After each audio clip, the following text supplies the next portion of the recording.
You know that feeling you get when you're standing on the edge of a life-altering decision? Two paths diverging in the woods and all that? Well, this was my moment. Standing on the edge of a bridge, talking to myself.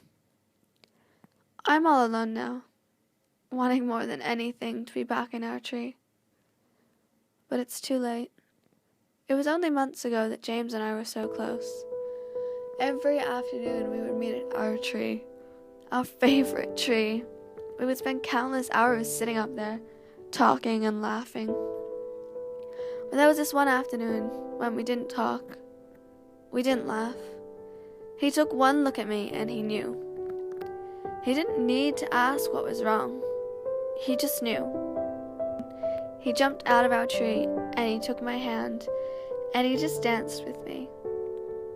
He never gave up on me and I relied on him to save me.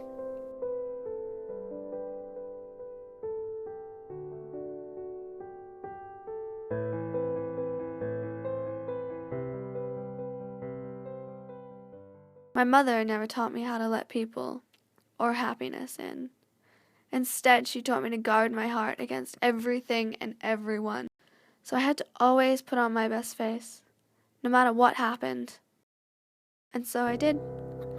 I smiled as the water overcame me, spilling down my throat. I kept on my best face as my eyes began to burn from the onslaught of the salty water. My friends had often tried to include me, but they didn't really know how.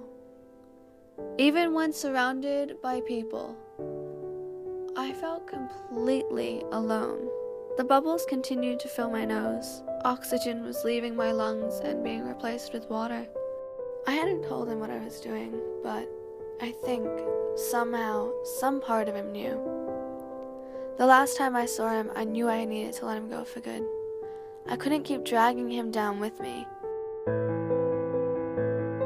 So when he asked me if I loved him, I had to turn away.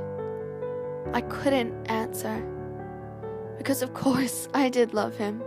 I didn't love him enough to live for him anymore. But I loved him enough to let him go. In the end, it really didn't matter who I loved. Because I knew that they would all just end up forgetting me soon enough.